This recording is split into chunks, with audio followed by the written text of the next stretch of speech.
117, solve for x. Meron tayong x over x squared plus 6x plus 8 is equal to the square root of 576 over x plus 2. So, ang gagawin natin first is we factor this one out. Since this is factorable, di ba?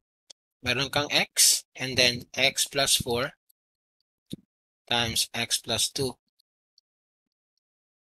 Tapos yung sa kabila, as is lang natin, kopyahin natin root of 576, or we can actually simplify this one. Root of 576 is just 24. Tapos, x plus 2. Now, napansin ninyo, meron tayong x plus 2 both sides. Ito. So, what we can do, para makancel yan, i-multiply natin both sides by x plus 2.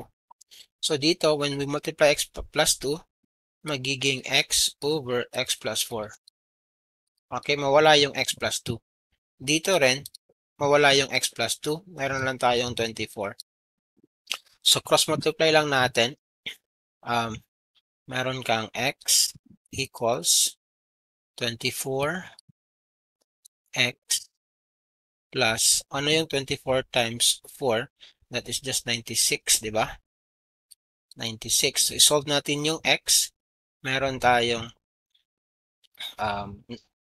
x minus 24, that is negative 23. X equals 96. So, to solve for x, anong gagawin natin? We just gonna, wait lang, bakit siya ganyan? That should be negative 23x, not over x. So, to solve for x, divide lang natin, no? 96 divided by 23. Again, that's negative. That is letter D in the choices. Number 8118.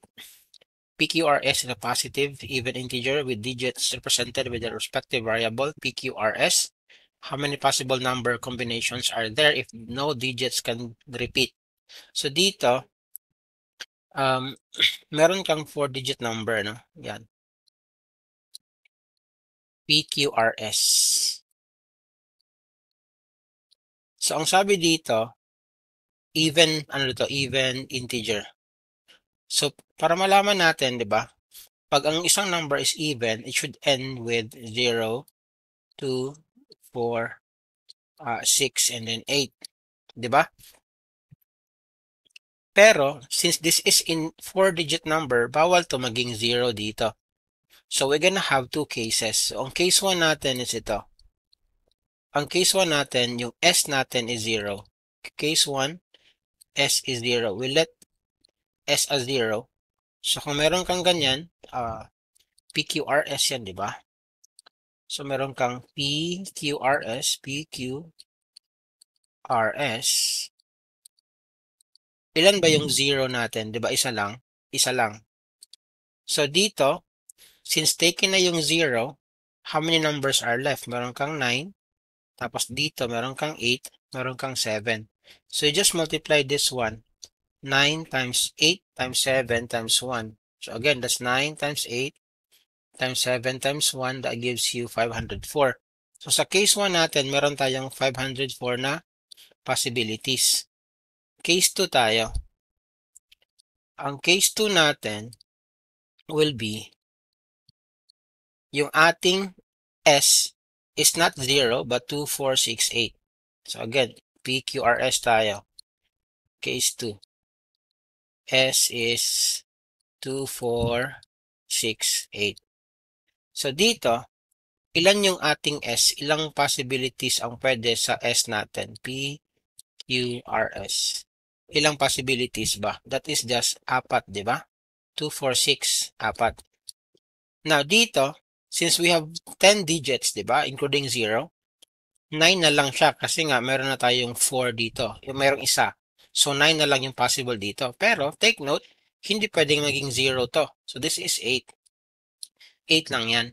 Tapos, meron ka ng isang digit, ikadalawang digit. Ilan na yung pwede?